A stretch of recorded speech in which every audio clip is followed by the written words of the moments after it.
मित्रों, माता लक्ष्मी ने स्वयं बताया है कि घर में रोज झाड़ू लगाने वाली औरतें अनजाने में कौन सा पाप कर बैठती हैं और कौन सी 3 तरह की झाड़ू भूलकर भी घर में नहीं रखनी चाहिए, वरना भयंकर गरीबी घर में आती है। घर में पड़ी एक साधारण सी झाड़ू भी आपके भाग्य को ऊपर उठा सकती है या फिर नीचे गिरा सकती है। मित्रों, शास्त्रों में झाड़ू को माता लक्ष्मी का रूप माना गया है। सही तरीके से इसका प्रयोग इंसान के जीवन में समृद्धि ला सकता है, लेकिन अगर झाड़ू से जुड़ी छोटी गलतियां हो जाएं, तो वही झाड़ू इंसान को कंगाली की तरफ धकेल सकती है। हमारे सनातन धर्मशास्त्रों में झाड़ू से जुड़े कई शुभ और अशुभ संकेत बताए गए हैं।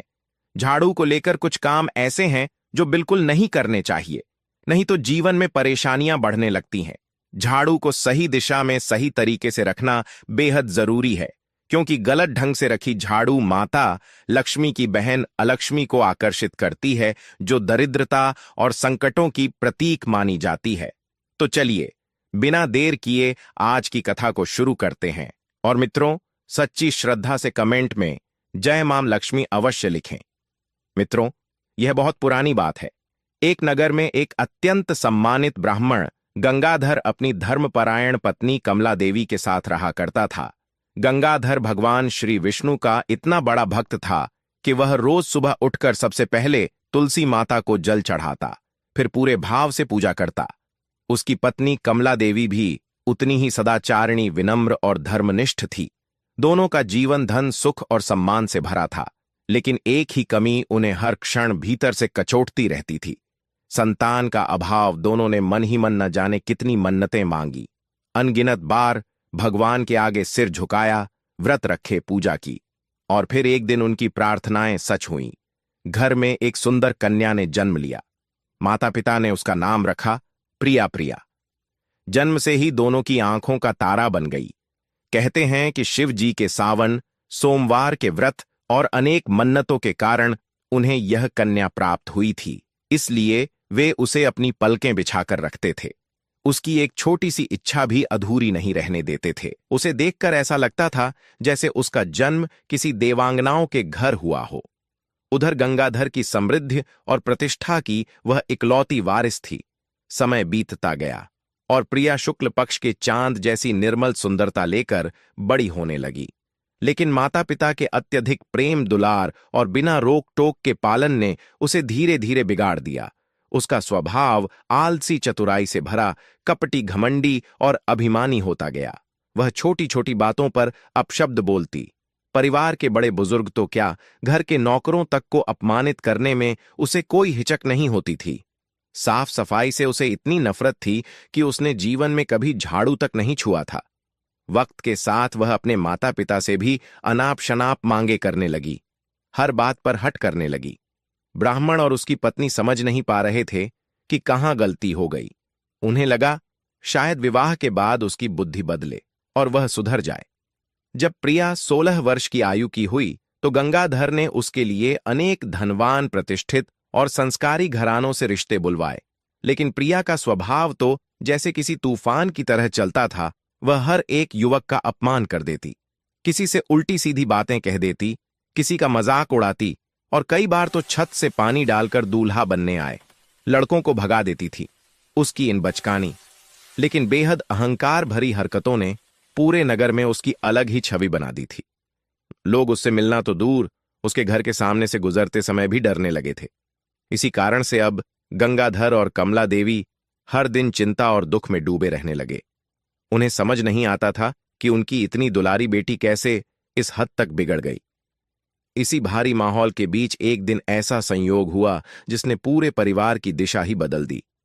एक दिन जब प्रिया अपनी सहेलियों के साथ वन में घूमने गई तो उसकी नजर अचानक वन में रहने वाले एक अत्यंत गरीब ब्राह्मण युवक पर पड़ी।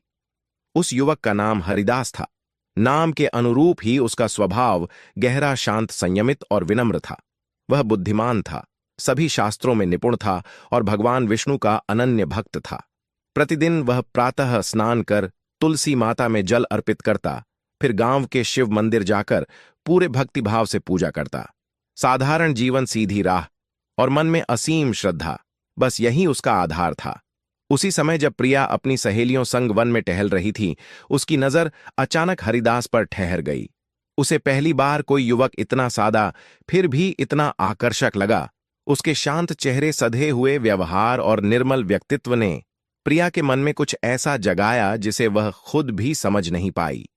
देखते ही देखते वह उसके रूप और स्वभाव पर मन से मोहित हो गई। अब क्या था? घर लौटते ही प्रिया ने अपने पिता से बिना कोई देर किए कहा, पिताजी, आपने मेरे लिए बहुत से धनवान प्रतिष्ठित वर देखे, लेकिन मेरा विवाह तो उसी ब्राह्मण युवक से होगा जिसे मैंने आज वन में देखा है, जो ब्राह्मणों के साथ पूजा के लिए जा रहा था। उसकी बात सुनकर गंगाधर और कमला देवी दोनों स्तब्ध रह गए।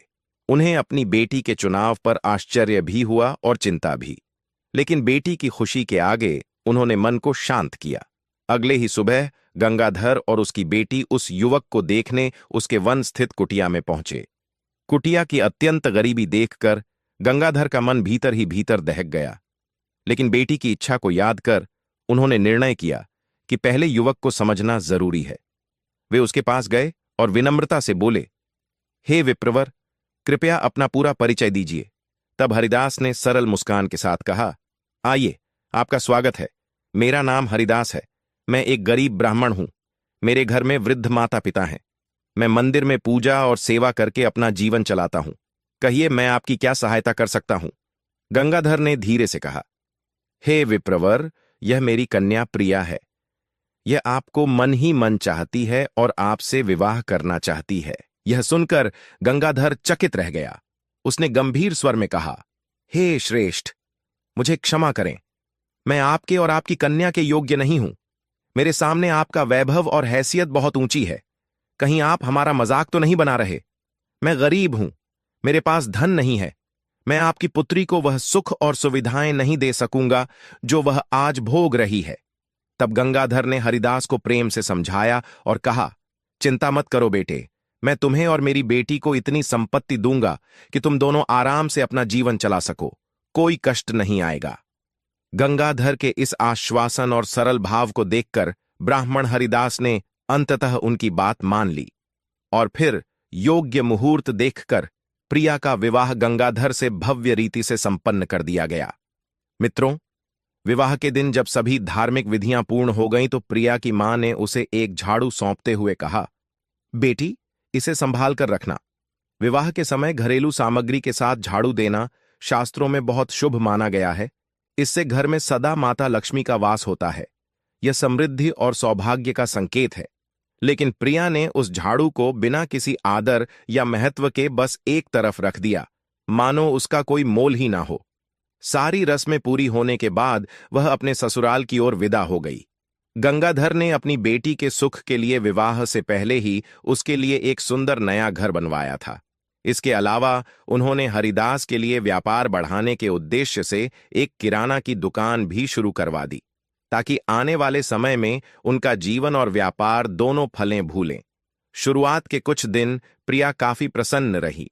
वह अपने पति के साथ प्रेम और मधुरता से रहती रही, लेकिन यह सब ज्यादा समय तक नहीं चला। जल्द ही उसका असली स्वभाव उभरने लगा। आलस और घमंड उसके अंदर वैसे ही जड़ जमाए थे जैसे पहले थे। वह घर की साफ सफाई को तुच्छ समझती, किसी भी काम को हाथ नहीं लगाती। धीरे धीरे घर हर वक्त गंदगी से भरने लगा। खाने के बाद बर्तन घंटों घंटों तक वैसे ही पड़े रहते।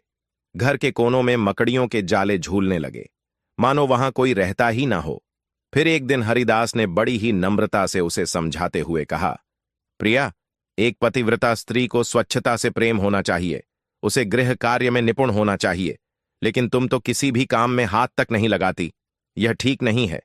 इस पर प्रिया ने तुनक कर कहा, अजी छोड़िए, आप भी कैसी कैसी बातें करते रहते हैं। आज तक मैंने अपने मायके में कोई काम नहीं किया और आगे भी नहीं करूंगी। अगर आपको लगता है कि आपकी मां को ज्यादा काम करना पड़ रहा है तो मैं आज ही पिताजी से कह दूंगी कि 2-4 नौकर यहां भी भिजवा दें। वैसे भी यह सब कुछ मेरा ही है, तो मुझे काम क्यों करना पड़े। तब अपनी पत्नी की ऐसी कड़वी और अपमानजनक बातें सुनकर गंगाधर भीतर तक हिल गया। वह अवाक रह गया और उसके पास कहने के लिए कोई शब्द नहीं बचे। कभी उसने सोचा भी नहीं था कि उसकी पत्नी इतने घमंड और कठोरता से भरी होगी। उधर प्रिया की मां भी कई बार उसे समझाती थी कि स्त्री को कैसे घर संभालना चाहिए, कैसे बड़ों का सम्मान करना चाहिए और कैसे अपने घर को स्वच्छ और सुखी बनाए रखना चाहिए। पर प्रिया पर किसी बात का कोई असर नहीं पड़ता था। वह वहीं की वहीं बनी रही।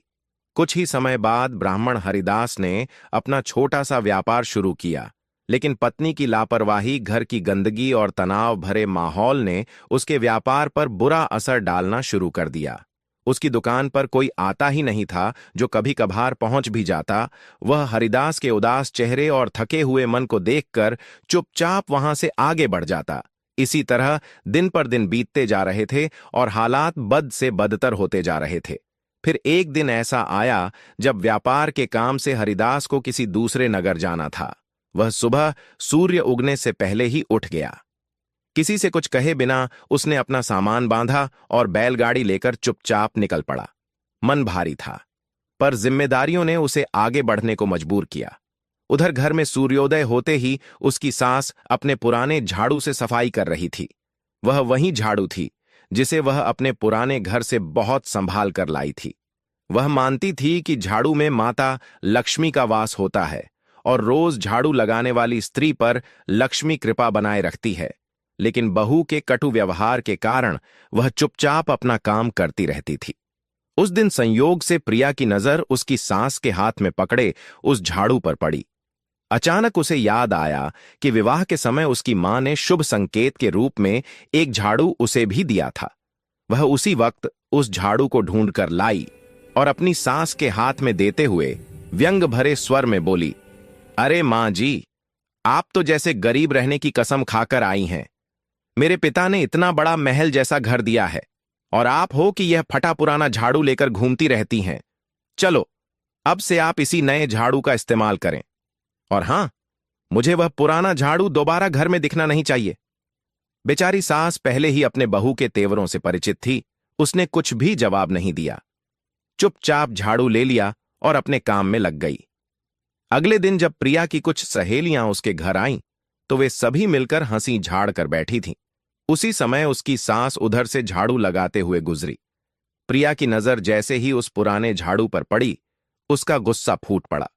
वह क्रोध से भरकर उठी, अपनी सास के हाथ से झाड़ू छीनकर घर के बाहर फेंक दिया और चिल्लाते हुए बोली, अरे बूढ़ी, मैंने तुम्हें साफ साफ मना किया था कि इस पुराने झाड़ू को घर में मत रखना।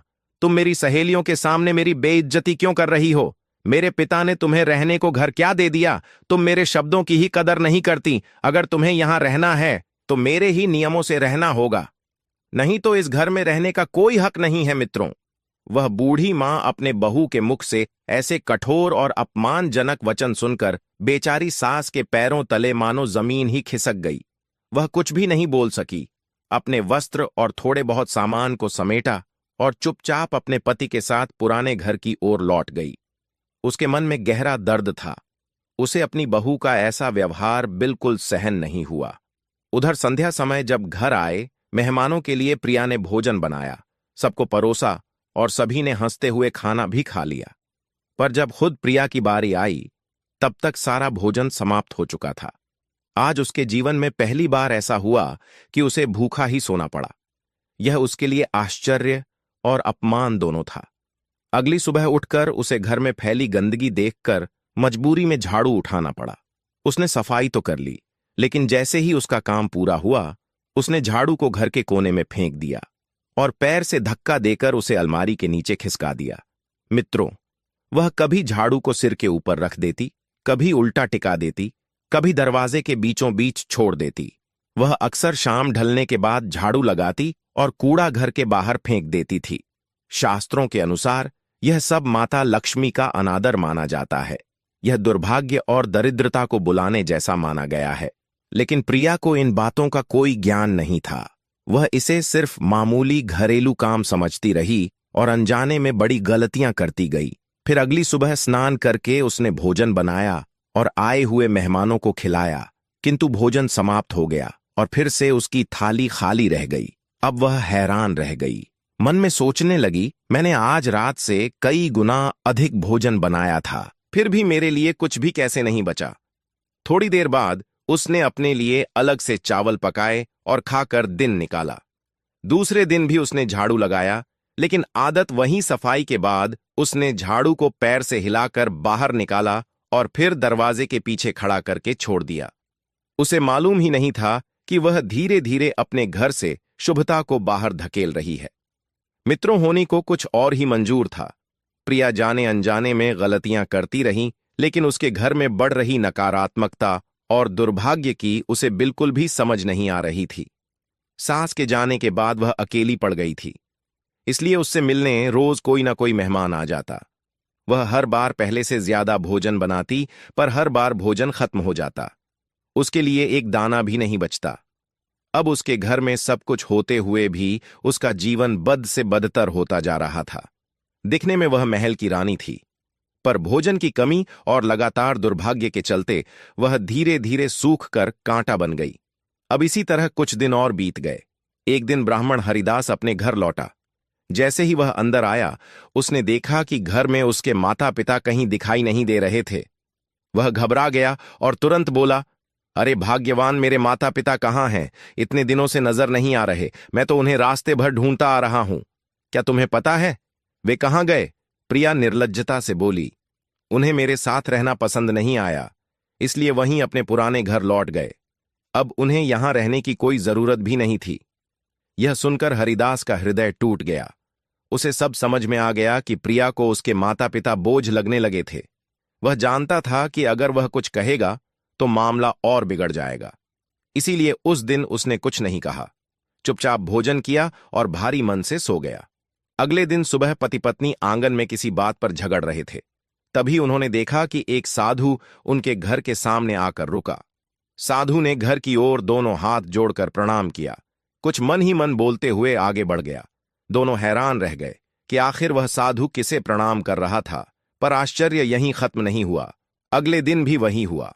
साधु आया, उनके घर के सामने खड़ा होकर हाथ जोड़कर प्रणाम किया और चुपचाप चला गया। यह क्रम रोज का बन गया। इधर प्रिया की बुरी आदतें, उसका आलस, घमंड और घर की अव्यवस्था बढ़ती गई। धीरे धीरे घर का समस्त धन समाप्त हो गया। वह बार बार अपने पिता से धन मंगाती रही और आखिरकार अपने पिता को भी कंगाल बना दिया। आखिर एक दिन गंगाधर उसकी आदतों से तंग आकर सब छोड़कर चला गया। वह अपने माता पिता की सेवा करने लगा और उन्हें वापस अपने साथ ले गया। अब घर में सिर्फ प्रिया अकेली रह गई। मित्रों, वह साधु कोई साधारण व्यक्ति नहीं था। वह साक्षात भगवान श्री हरि विष्णु थे, जो एक साधु का रूप धारण करके धरती पर आए थे। क्योंकि प्रिया के माता पिता भगवान विष्णु के सच्चे भक्त थे, इसलिए भक्तवत्सल प्रभु स्वयं उसकी सहायता और मार्गदर्शन करने आए थे। पर इधर प्रिया का हाल एकदम विपरीत था। अब वह पूरी तरह अकेली थी, लेकिन उसका स्वभाव ना बदला। जो कुछ धन बचा था वह भी उसने। तो फ्रेंड्स, आपको ये जानकारी कैसी लगी? अगर ये जानकारी आपको अच्छी लगी हो तो वीडियो को लाइक करें, चैनल को सब्सक्राइब करें। जय श्री कृष्ण, राधे राधे। अब मिलते हैं।